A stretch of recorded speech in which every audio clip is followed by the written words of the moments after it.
Today on the Coaching Life Podcast. We aren't going to always have the role that we want. You know, we're not always going to be in the position that we want to be in. And that's okay.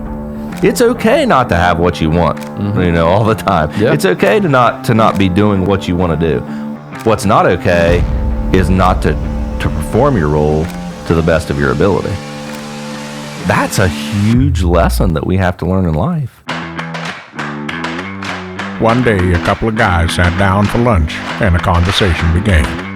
They talked about youth sports, how to be better coaches, how to be better parents, how to be better at developing young people. Not only for the games they play, but for life. That's what the Coaching Life is, a conversation. And we welcome you. Now, here are the hosts, Chris Stewart and Pat Martin.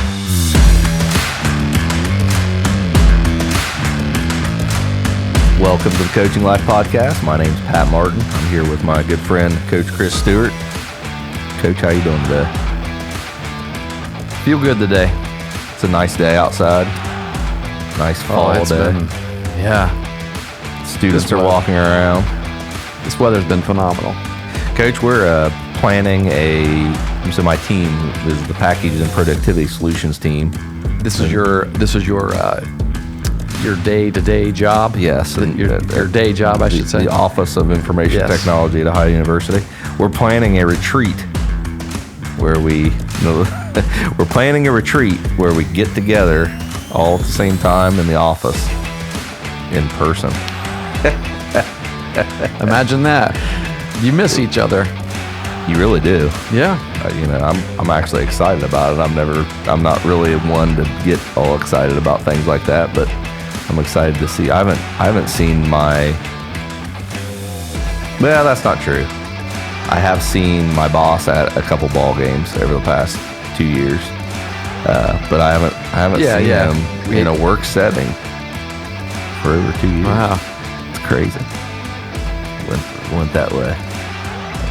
Well, in your office, you guys, the Office of Information Technology, you guys tend to work remotely more than any other office on campus, right? That's true. We always are remote because, even when we were on campus, people would reach out, people we consider partners would reach out and, say something was going wrong, something wasn't working right. And most of the time we would fix that from our desk. We wouldn't have to go anywhere to fix it. So right. So it by nature, doesn't matter where you're sitting. Right. Yeah. By nature, it's remote. So. Well, you told me something personal that you're planning with your work-related life. I'll tell you something that I was going to do, but now I'm not. Okay. April and I planned a trip to St. Louis. All right. For the weekend of October 20th through 23rd, somewhere around there. She has some time off, like a day off, I think, fall break the high school has that weekend, that Friday. And so, the Cardinals would have been in the National League Championship Series that weekend. Right. Therefore, I went ahead and purchased 2 tickets to the NLCS. Yep. And it's awesome. Really awesome. Except for the fact that the Cardinals aren't going to be in it. Right. Yeah, they didn't look good. But in the wild card games. They did not look good. Nah. Well, I hate to tell you this, but I think they're a little outclassed. Are you talking about a coaching issue there? Just overall, I don't think they're as good as they were. They weren't as that was not a good division for one, but they you said last week on our podcast you hesitate to question coaching decisions when it comes to professional sports because they're better than we are. Let's just be honest. They're there for a reason. Maybe, or if it's not all networking. Oh, man, they just get there because someone likes them. You're right, man. There's a lot of networking involved in that because I was talking to my coaches and because they jabbed me a little bit because they knew I was going to go out there and they're like, "Oh, they're probably not going to St. Louis now." Are you? Oh no, we canceled the hotel, everything. Forget it. And I said, I'll be honest with you guys. I said there are 4 things that made me scratch my head when I was watching that game against the Phillies. Not the one that eliminated them. The one where the first game that they lost, where they were up by 2 runs. the first thing that caused me to scratch my head there was, and I can't remember who the darn starting pitcher was, but the starting pitcher was cruising all the way up through 6 innings, just cruising. No one was hitting him hard. He had several strikeouts. He was doing really well, but there's this plan based on their analytics. This is to take him out. Come on now, that's you're It is. right. I am right about it's this. a major league. It's a major. That's across the board. Though. I know that's it not is. just coaching. That's not just them. But it doesn't have to be. This is coaching because you don't have to go by that. You could have some feel for the game, especially in that scenario where you have to win or you're going home. They're not playing now, and so they pull them. Okay, so you pull him. You put a reliever in. He does a nice job, but then you put your closer in the 8th. This is not based on analytics. In fact, this is going against the analytics and the data, which showed that he had not pitched 2 innings all year. The guy had not thrown more than 3 outs all year. But in this game, all of a sudden now you're gonna have him do it. So he didn't do too bad in the I guess it was the 7th. He didn't do too bad in the 7th, but then he comes back and to throw the 8th, and he cannot find the zone. He cannot find the zone. No, it was the 9th. It was the 8th and 9th because the other guy hit the 7th. Yeah. And he had a battle. Leadoff hitter was Bryce they got the leadoff hitter off. Then Bryce Harper comes up, or no, next guy gets a base hit. Bryce Harper comes up. It's like, ooh, okay, tying runs Bryce Harper, and so he goes right after him with a couple curveballs. Harper swings through them, and then he throws 4 balls in a row. Can't get him out. Wow. And they were bad pitches. And so the next guy comes up, and he's nowhere near the plate. Nowhere near the plate. He ends up walking 3 of them. He hits a 4th guy, and hit by pitch brings in the first run, and then a base hit scores 2 more. Phillies go up 3-2, and then they end up scoring 6 runs in that game. Here's what caused me to scratch my head during that debacle.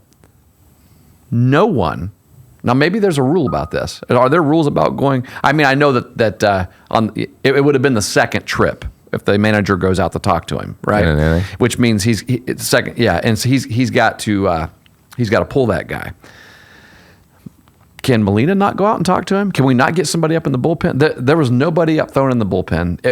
Every time they panned over to the dugout, it was like deer in a headlights look in there. Like, hey, everyone knows. There's 48,000 people in the stadium. There are all kinds of people watching. Everyone knows he's lost it. The guy has lost his fastball. He cannot throw a strike. Get him out. Go talk to him. Do something. And they didn't do it until they lost the lead. And so I don't know. That it just causes me to and here's another thing. The next guy they bring in. This is going to get. They're already down. Great with our conversation. They're already down. Yeah, exactly. They're already down at that point they're down 1 run. So it's 3-2. No. They weren't even down 1 run. By the time they bring the next guy in, you got bases loaded. The game is tied. Bases loaded. You have 1 out. They bring in a guy that afterwards in the press conference, the manager admits, he's a ground ball pitcher. Okay, cool. 1 out, ground ball pitcher, Major League Baseball, turn 2 in the middle, right? Turn 2 in the middle. Actually, no, they were still up by a run because what happened was he pulls the entire infield in to have everybody play for the out at home. Their whole goal, their idea of turning 2 was 4-1, right? Okay. Dude he's got 2 strikes on him, gets a little pitch out over the plate, just kind of punches it for a ground ball between the 3.5, between the second base and first base. Second base couldn't that get to it. would It was have too been shallow. fielded by the second baseman had he been in double play depth.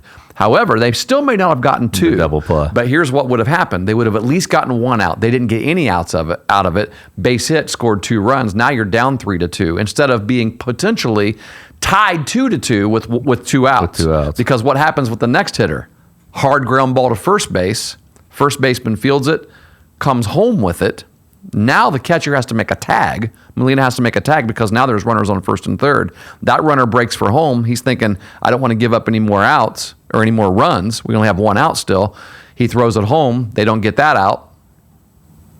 They don't have any outs on that play. Yeah. On that play, if there's 2 outs, first baseman fields it, goes and touches the bag, or tosses it to the pitcher, and We got 3 outs out of the inning. Game is tied. You go hit in the bottom of the 9th.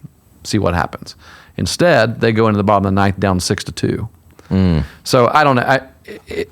Because when I saw that they were playing the infield in before the base hit happened, I thought to myself, and I spoke to the TV. Actually, I said, "Why aren't you playing for 2? Why don't you have corners in here?" Right. So I don't know. It felt like the game was moving a little faster than the moment was a little big for the young 36-year-old manager. Yeah. Do you suppose that he was making those decisions because maybe he just didn't have anyone in the bullpen that he liked? The pitching decisions? Yeah. That's possible. Like he just didn't like them. It's possible. Personally didn't like. Oh, like he did. That's of course not. I mean, right? Of course not. No, he's making decisions based on what he felt like was the best opportunity, gave his team the best opportunity to win. Right. But those could be wrong they decisions. just may have been bad decisions. Horrible decisions, as a matter of fact. And again, it may have been in those pressure situations, do or die moments. It's some guys are really good about slowing things down, and in their mind, they're able to go through all the scenarios and make the wisest choice. Some guys just aren't good at that, and it takes experience to. I think you have to experience some failure to get better at that. And he'll get. I mean, he's there for a reason. The manager is. I don't know that I can't cite this, but 20% of the time managers make decisions that impact games. 20% of the time managers make decisions. 20% of the time managers make decisions that win games. 20% of the time managers make decisions that lose games. And 60% of the time, the players decide that. Yeah.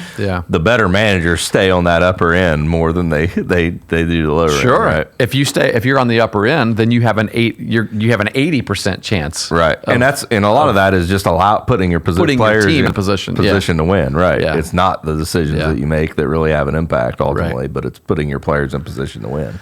But some managers they really have a bad knack of taking their players out of those positions and costing their teams wins. Those are the Right. ones that don't really last a lot. Right. Very long. So yeah. So anyway, we're not going to St. Louis. All that to say. But you do have plans to possibly go watch the Guardians Yankees, right? Not the Yankees. Because that weekend, you're right. We're going to change we've changed our trip. Yeah. We've booked a hotel in Cleveland, downtown Cleveland. We are going to go ahead and go to Cleveland. All right, that'll be the ALCS. We're going to make it's just it's like my birth. It's part of my birthday. April's. I like how you say that, not the Yankees, because it will not be the Guardians. Yankees. It can't be because they're playing the Yankees in the DS in the division series. And then since the Guardians are going to win, and when the Guardians beat the Yankees, they will be in the American League Championship Series. Now, here are the variables, though, okay? The only way that we'll be able to go to a game is if the Astros also win. Because if the Guardians end up the higher seed in the ALCS, it won't be there they will not be there that weekend. They'll be wherever, who's playing the Astros, the Mariners, from the Central, Seattle Mariners. Yes. Yeah. Yep. They're not going to beat the Astros. Nah, you're right. So all we really need to do, I have confidence the Astros are going to be there. Although I was impressed because the Blue Jays were up on the Mariners 6-2 the other night, and the Mariners came back and won. I did. I watched that one too. Yeah. So anyway, we do plan to buy ALCS tickets. I was just going to make a Yankees joke there. I know a lot of somehow I know a lot of Yankees fans in southeastern Ohio. It's like I'm a Cowboys fan. Yeah, that's true. Right, Cowboys, and there are a lot of them around here too. Yeah, Cooper Rush. You got your Cooper Rush jersey? Cooper Rush has the 5th highest quarterback rating in the NFL right now. Whoa! I didn't think that was true. Because I didn't think he's been playing all that awesome, to be honest. I think he's just been managing the game well offensively, not turning it over, and the defense has been winning them games. Yeah. If you don't have turnovers, then you have a high QBR. You do. That's exactly right. Yeah. So, it's interesting. Yeah, it is. Stuff. Well, I'm sure, Coach, that one of those pitchers in the bullpen, there was a parent of one of those pitchers in the bullpen sitting around somewhere saying, "What are you doing, you idiot? why aren't you putting my son in the game? And, you know, thinking that there's probably some sort of unfair reason or biased reason that their son isn't getting in the game at that point. It's not just because the coach thinks that's what gives him the best chance to win in that moment. I think there's probably parents, maybe not in the major leagues, maybe not in the bullpen, right? But those situations do come up. We might be surprised, often. actually. we should reach out to Mr. Dobnak and see if. Well, we know he wouldn't be that way. You're right. He wouldn't. Maybe. No, that's true. You just never know. Yeah, it's your child. It doesn't matter what level they're playing. That's your child. Yeah, but the reason he wouldn't is because he never has. Right? It's always. That's exactly right. Yeah, right. So he's pretty consistent. Yeah, he never did, even when his child was not playing in the majors. Younger days. So we're going to talk about playing time today. And we've went back and forth, and we feel like we've talked about this thing over and over again, and there has to be an episode out there that we really focused on it, but we can't find it, and we don't. That's exactly when this topic was mentioned, I'm like, oh, we talk about that all the time, or I know we have an episode where that was the focus. Yeah, but I went through all 130 of our episodes this morning. I mean, didn't listen to them, but just looking at the show notes and looking at the titles, and could not figure out which one it would have been. Yeah, I'm not for sure either. I think we've mentioned it, at different times throughout our conversation, and just covered probably the same thoughts we will today. But I thought it was important because I feel like, the Coaching Life podcast, we talk to different groups of people, but two groups of people that we primarily speak to are coaches and parents. And I feel like that in the case of playing time, both of those groups can do better in navigating this issue. Yeah, that's a good way to put it, in navigating the issue. And I think we have to do a little bit more than just saying things like, I'm not going to talk about playing time. Yeah, I agree. Or as a parent, we got to do a little bit more than just say things like, well, my kid's not playing because politics. Yeah, we'll say politics. I was going to have a specific the coach works with the shortstop's dad, so he likes him more. Yeah, those kinds of things. But that's politics. That's politics. Yeah. So that's a great example of what people are meaning when they say politics. Right? Yeah, absolutely. Yeah. Right. Yeah, for sure. And I think we need to do better in both areas. Yeah. Both groups, both coaches and parents need to do better to navigate, or I would say even leverage the concept of playing time to better suit our teams and to better suit our players, our kids. Yeah, I agree. I don't think there's any doubt or any argument, perhaps, that the number one conflict between coaches and parents comes down to this issue of how often my child is playing in the game, or what position my child is playing, what role my child has in playing on the team. There, role. Yeah. I mean, I think other people will say, well, I don't know, there are other reasons. This coach is just he's a butthole, and I just don't like him, and all that, and maybe there are other reasons, but I think generally across the board, if you were to ask coaches what's the number one reason why you might have conflict with parents, with a parent or some parents, I think the answer would be that way. I mean, not the answer, but one of the most common answers would be playing time. Playing time issues. Yeah, I agree with you. And to speak to that scenario right there, where a coach is, because we've already said it. What's a coach want to do? A coach's job at I would say from I'm going to say from a varsity program level. I'm going to say program. Yeah. I'm not just because I don't think it's just about the varsity team. Sure. From a varsity program level up, coach's job is to win. It is. And that's a tough thing to say. And people will tell you, as a coach of a high school program, if your number one priority is to win, then that's not right. Right? Your number one priority should be helping develop and mentor young men to become mature adults, and doing that through the context of sports, whether you win or lose. And I agree, right? And in fact, an athletic department that hires you would probably even state that when they hire you, right? Right. Now, let's be really, really honest here, okay? Let's be really honest. If your high school program has a coach who is really good at developing young men to become mature adults and make wise decisions and raise good families, but they don't win any games, your athletic department's going to fire that coach. That's right. Maybe not this year, but in the next couple of years, he might get 3 years. Yeah. And so, and let's look at it the other way. Let's say you have a coach that is not very good at mentoring young men. He's quite frankly a jerk, but he's undefeated every year. Yeah. He's probably going to keep his job longer than he should because of that. Now tell me, we don't want our coaches in high school to win. Yeah. Right? True. Yeah. And I mean, those coaches usually lose their positions because of other reasons. Yeah. Because they did something they shouldn't have done. They went across the line in some case or something like that. I mean, you'll hear statements like, it's hard to argue with the win-loss record. Absolutely. Right? Absolutely.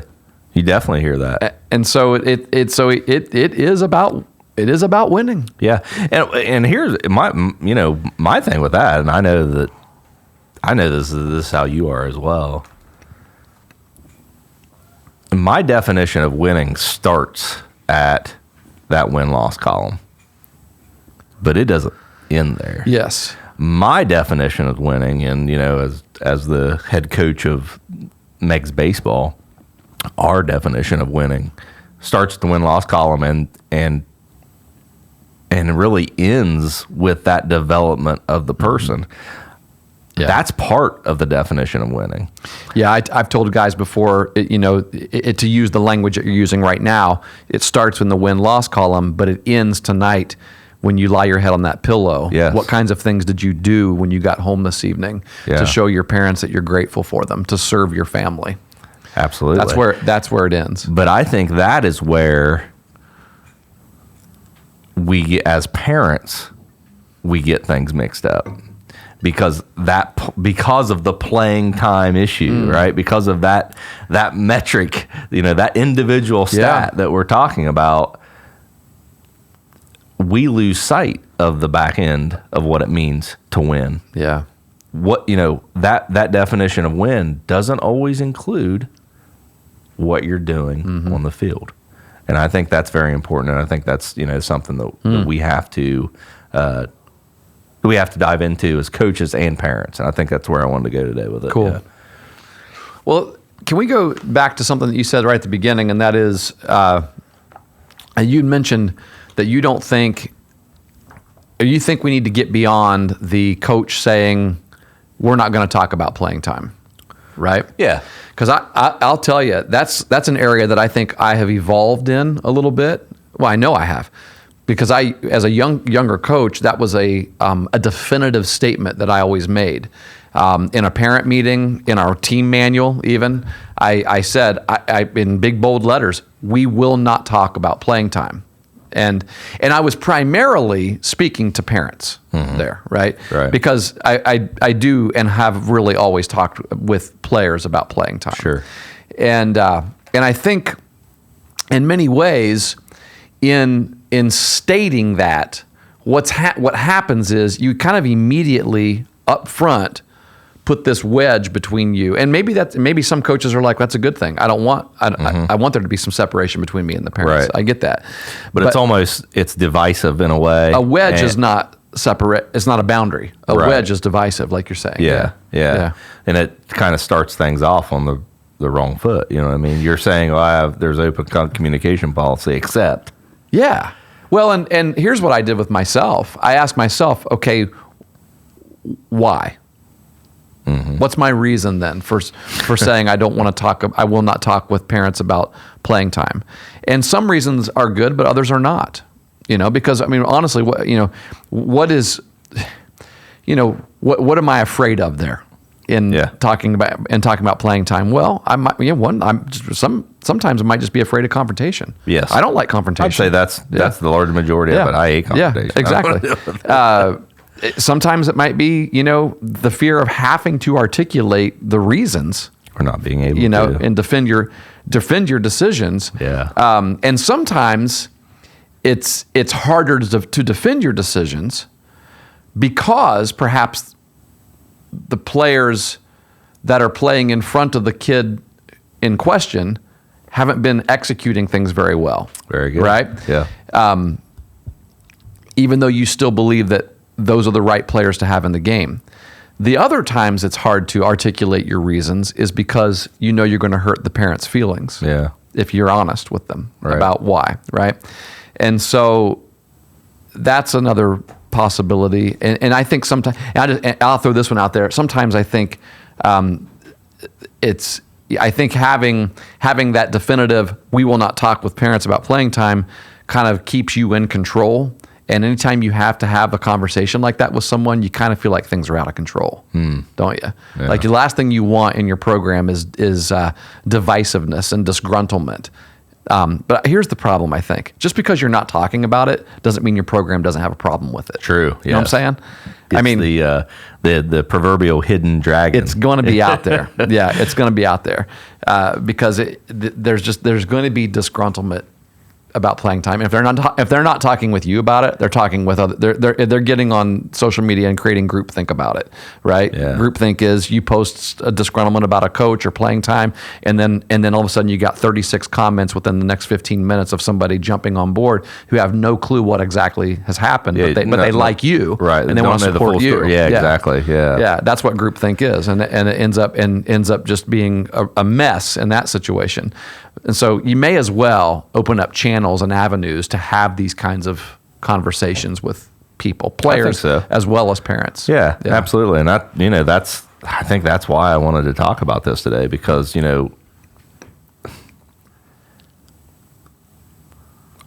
as parents, the problem is, and I actually mentioned this when I had my first parent meeting last year as a varsity coach. I said, the problem with high school sports or school sports in general is that parents aren't there during practices. They don't get... That is a big problem. It's a big problem because they don't get to see their child participate in the sport. They don't get to see them compete. They don't get to see them be a part of this program. What are you going to say? And I know what you're saying between the lines there isn't just you don't get to see your child's lack of effort in practice. That's not what you're saying. No. You're saying you don't get to see your child's joy in participating in the sport during practice and their role on the team. They're embracing how they impact the team, how they're making the team better, how they are competing for the team. They're helping the team win with their role. And they're having fun. Yeah. That's why they play the sport. Yeah. They're having fun in that practice. But what happens is when 99% of your evaluation of your child's participation in the sport comes from game day. Yes. It doesn't always look like your child's having fun because he's not out there on the field, right? I mean, let's just be real honest. Everybody plays sports because it's fun, and the kids that are playing it, that are on the field the most, they're having the most fun. Yeah. Right? But see, typically. Yeah, absolutely. That's where we go back to that developing the person aspect, because that's a huge lesson that we have to learn in life. Yeah. That we don't aren't going to always have the role that we want. We're not always going to be in the position that we want to be in. And that's okay. It's okay not to have what you want, all the time. Yeah. It's okay to not be doing what you want to do. What's not okay is not to perform your role to the best of your ability. There's your personal development there. Right. And in that situation, the kids, the players that aren't getting the majority of the playing time or any of the playing time are actually in an opportunity to learn that better than the kids that are. They're actually having an advantage. So they're actually getting more valuable education in the sense of what they're going to experience in life than some of those other kids. Now and that's the thing. That's what coaching is finding opportunities for all of your kids. Well, it's adversity, right? And not playing is adversity. And so it's not unlike, the fact that you often will learn more about the game and about your team and how to get better on days when you lose than when you win. Yeah. Right? That's why you call it we win some and we learn some. I tell you, we had a player last year that didn't play much, and he did everything that he could to help out his teammates. He helped the catcher put his shin guards on. He would run out and get helmets, batting gloves. That gives me chills right there. And I love it. And I, at one point, this is going to get you. At one point throughout the season, I pulled him aside and I said, I appreciate you so much, and I want you to know that it pains me that I have not been able to get you more playing time. And he said, Coach, I want to win. Do whatever you think's best. Yeah. And I thought, my goodness. Yeah. That's the type of player you want on your team. It is. And he helped us win. Most people wouldn't see that. Right. But he helped us. He's doing his job. And it's a harder job. And if you don't think it's a harder job, try it. Being on a baseball team for, 3 months and not getting much playing time, but still going out and do your charting and, taking care of Game Changer and doing all the things that I mentioned. I mean, it's a tough job. It's high character. Because you're working just as hard in practice as those other guys. Yeah.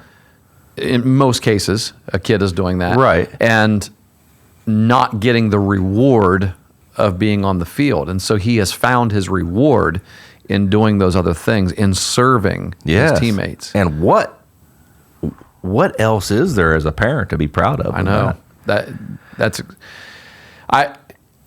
I speak on this issue from all angles of it. I can legitimately say that I can speak on this issue from all angles. I have been the player that has played a lot. I've been the player who didn't play as much as I thought I should have played. I got mad at my college coach because I was a two-way player, but there was another two-way player, and we were both pitchers and shortstops. And this guy was a year older than me. I felt like I was better than him, and my coach told me that I was not. So there you go. Now, he told me I was not better than him. He said, Chris, I'll be honest with you. He said, he's a more consistent hitter than you, and he doesn't have as strong as you think. You're better than him because your arm is stronger, and I will agree with that. Your arm is stronger, but he gets the ball over to first base quicker than you do. His feet and his hands are better than yours. And so, you know what my next question was? I said, okay. I said, am I still a two-way player in your mind? He said, absolutely. I said, where else can I impact this team besides the mound? He said, you need to learn how to play outfield. I'd never played outfield in my life. I'm like, let's do it. Oh, good so stuff. I ended up starting playing a little bit of right field when I wasn't pitching. Nice. And but I was ticked because I wasn't playing, and I thought I should have been, right? Sure. But I had that conversation with him. Yeah, and he it's was okay to be upset. You're a competitor. Right? Absolutely. Right. I don't want players on my team. And I needed that honest answer because I didn't believe it was true. Yeah. I thought I was better than him. Well, and here's the fact, though. Coach could be wrong. He could be. I don't think he was. Looking back on it now, 20 years later, he wasn't. He wasn't wrong. Yeah. But even if he is, it's a bad coaching decision. Yeah. It's not an unfair decision. It's certainly not. You know what I mean? It's just his discernment is lacking there, right? Right, exactly. Yeah. And what can you do about that? There's nothing you can do. It doesn't make him a horrible person. It might not make him a very good coach. Sure. Right? But again, it's those decisions that he makes or she makes that ultimately impacts that win-loss column and decides whether they keep their job or not. Exactly. So they're in their mind, they're going to do what they need to do. We are going to do what we need to do to win. Yes. We're going to make those decisions in order to win. Yeah. And, you could say, well, maybe bottom of the order. So, a coach might have their 7 top players that they know is going to win them most of their game. You can make that argument. You can say, but my kid's not playing because they know this kid, they know this kid's parents. But the bottom line is this: if your kid was good enough, the coach would play them, right? Yeah, that's the thing to be on that edge. That he's able or she's able to say, well, I'm going to pick this kid because I know them. To be on that edge, they're not good enough. Right. They need to get better. And that's not comparing yourself to that player. That's knowing I got to get better so that that I'm not part of that logic. Even if that is the case, which I don't think that's the case the large majority of the time, coaches put the players that they think are going to give them the best chance to win the game in the game for the longest period of time. They could be wrong. They could be the dumbest coach in the world, but they still make that decision. Why else? I mean, I've had to make these decisions before as a coach as well. Well, obviously we all do, but where you know that your life personally would be a little bit better if you just played this kid because I know that if I sit him, if I don't play him, there is going to be conflict there. Yeah. And I don't want conflict. And so it would be easier to play that kid, right?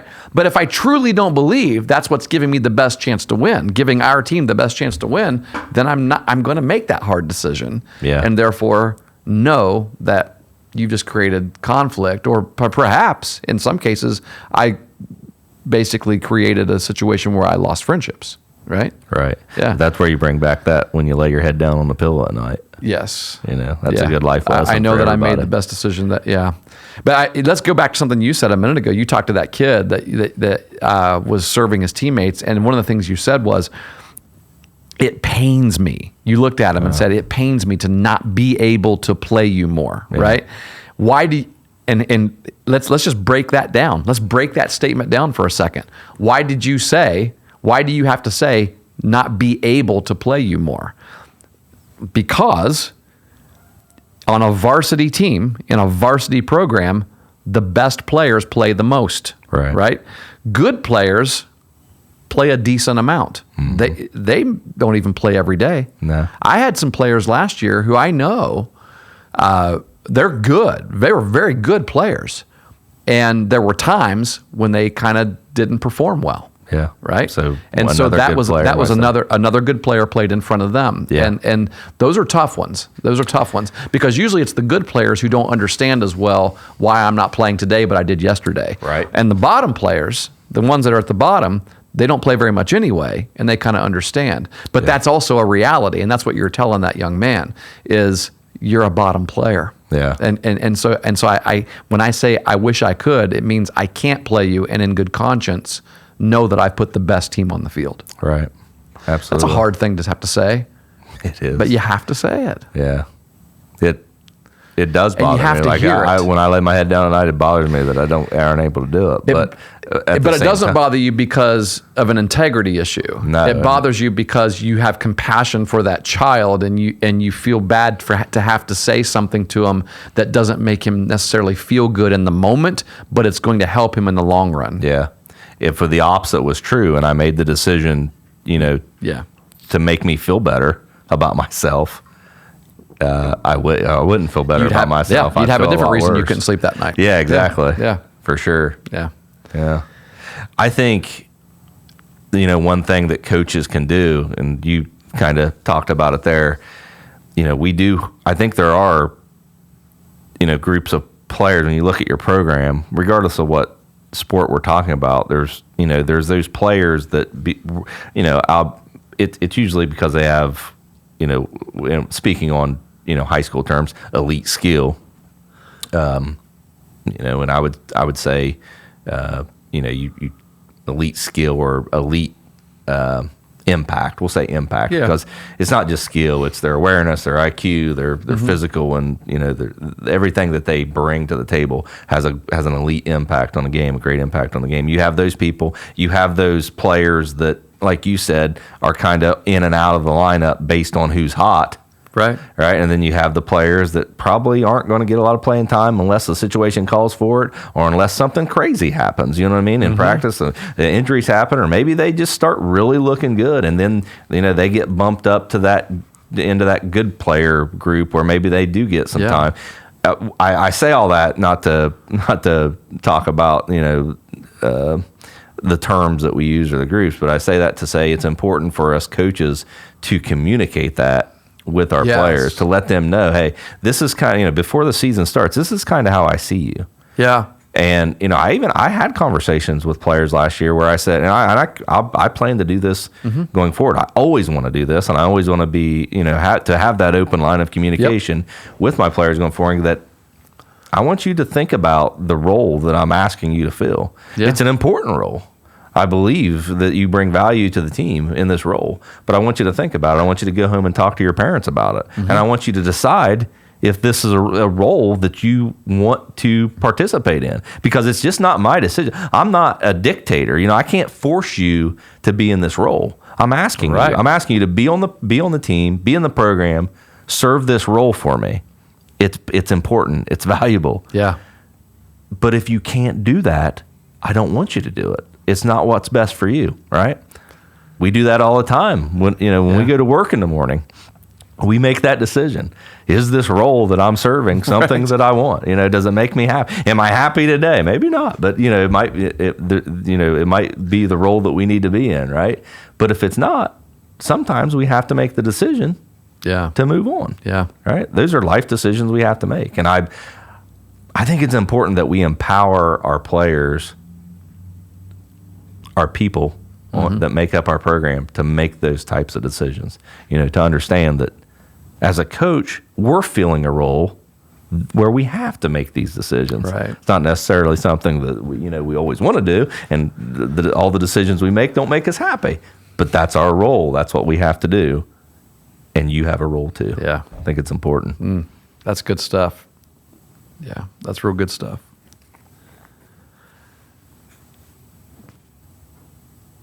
I've been in that parent role as well. Yeah.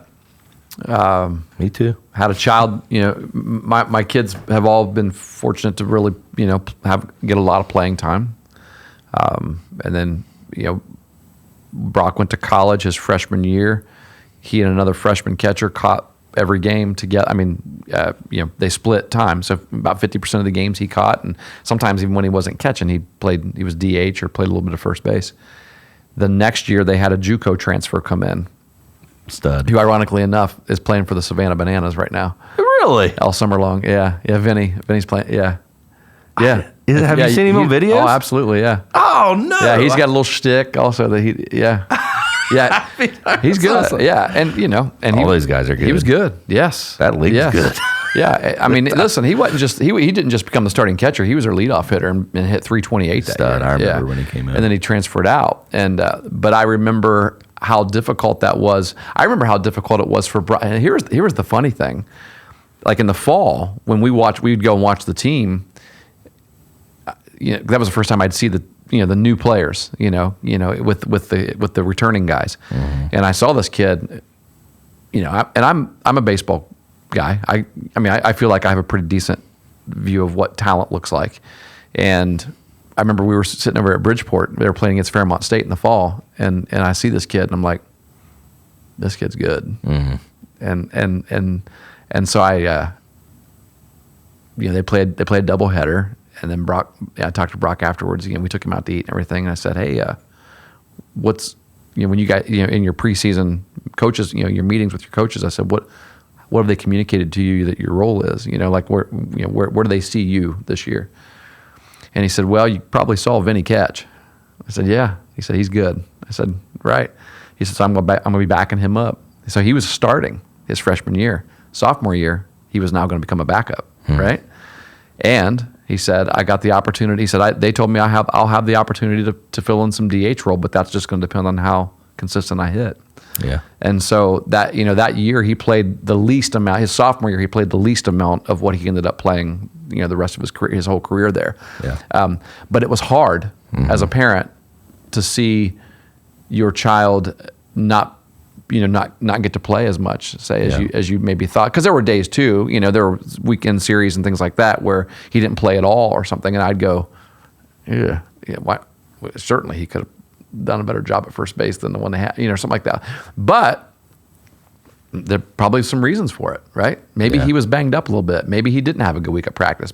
So I just had, in that moment, I just had to kind of bite my own tongue and preach my own sermon to myself, right? About that as a parent.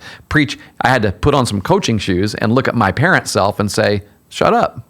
Shut up, Chris. Yeah, and I didn't say anything to anybody about. Like I refused to speak to his coaches in college, especially, right? But it happens, man. You wouldn't believe how many phone calls these guys, Ohio University football coaches, even get. Oh wow, parents. That makes me feel better. I know. Yes, I was shocked. An amazing parent. I was shocked. Yeah, but no, Well, you did tell somebody, I wish I could go back into my text messages and find it, but because I vented to you a little bit, you didn't vent. I don't remember what I said. You told me how proud you were, yes, of the way Brock handled himself, right, particularly during one of those weekends when he didn't play at all. Yeah, and you were watching him in the dugout and how he was interacting with the other players and the other coaches and how he was doing his role of being a backup catcher. Yeah. And I think that is a perfect example of what I want to, present to the parents listening out there today, is that, and we talk about it all the time, there's opportunities and it's painful, right? It's just like punishing your kids. That's painful. You don't want to punish your kids, but it's necessary sometimes. But there's opportunities. Normally they come through that, venue of adversity, that we have the opportunity to really help our kids see something great about life. And I think you did it there, not to put you on the spot. And I wasn't planning on bringing that up. It came up in the conversation, but I do remember that moment. Yeah. What's Brock doing now? Well, he's the full-time assistant coach. He's the full-time and assistant you know what? coach. That was the role he was taking on. That's right. As a sophomore in college. That's right. So it's to the players out there. He told us later, our coaches asked me to sit beside them in the dugout. Yeah. Yeah. They saw something there. Perform your role, guys. Yeah. Guys and girls, whatever your role is. You know what? You're going to have the rest of your life to be angry. You go out there and you don't like the role that you have. So what? Perform it the best you can. So what is a good word. You can go home and be mad about it. You know what I mean? But you're going to get so much out of just doing everything you can to be the best that you can be in the role that you're asked to perform. Jocko Willink has a really cool segment that he calls Good. I think he even has T-shirts now that say Good on them. Have you ever heard this?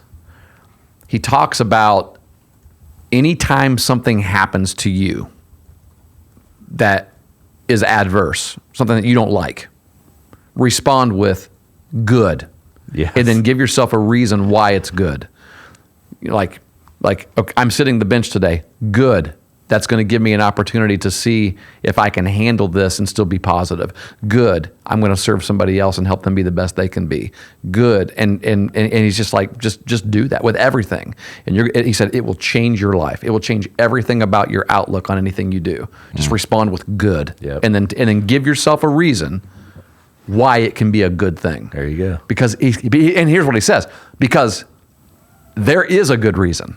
There is a good, and you got to find it in that moment. And sometimes you're the only person who's going to find it, right? As a coach, hopefully, I help our players find that, and you help your players to find that, right? But sometimes you're the only one that's going to see it, and you're the only one that's going to figure it out in that moment. I want to tell you one other thing about that circumstance with Brock, and that's this: when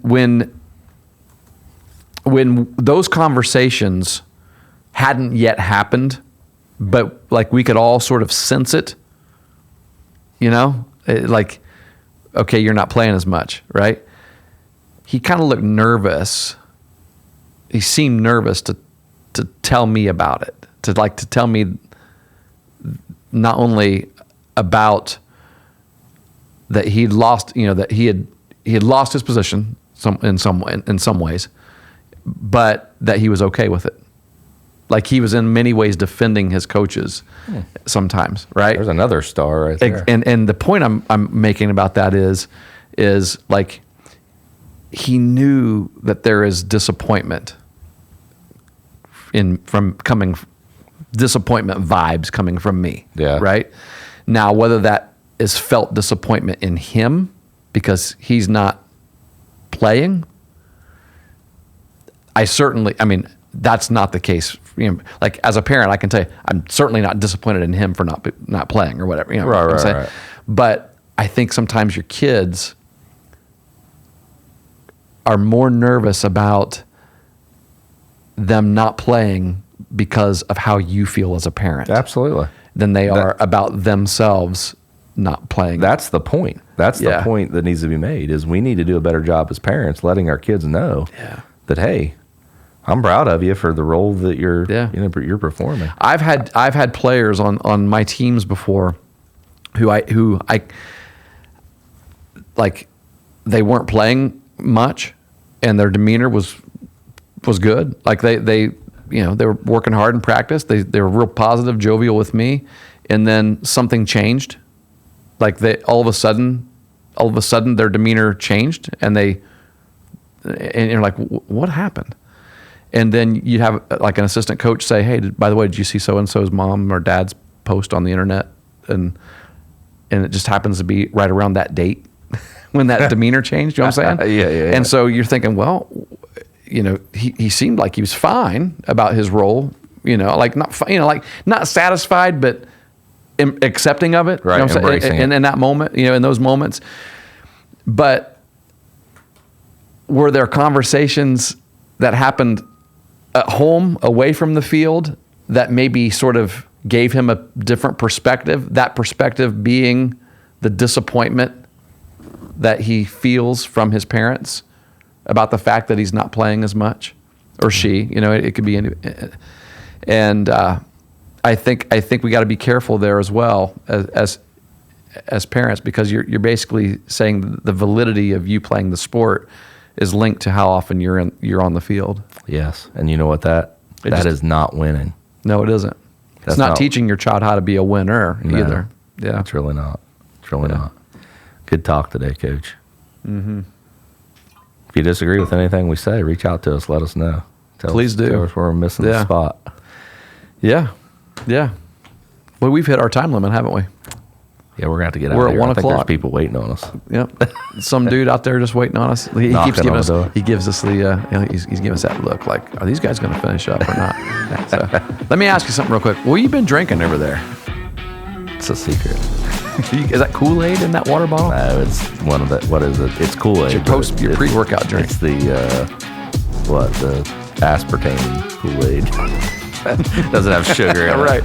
Little packet you dump in the water. So but yeah, we didn't get into all of our criteria and things like that, but we'll say this to coaches: make sure you have criteria that's outlined for why your players are going to play in a game, and then communicate that up front. Yeah, right? and to the parents, absolutely figure out why. Talk to your kids about why. They shouldn't be ashamed of their role on a team, regardless of what that individual stat of playing time is.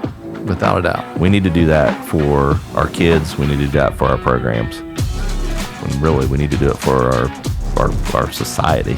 It's all about communication, isn't it? And honesty. Role players. Just honest communication, being able to hear, be able to give honest communication, be able to hear honest communication, and still, and even be able to disagree, and still be able to be on the same team. Yeah, absolutely. That's the United States of America, folks. Good word.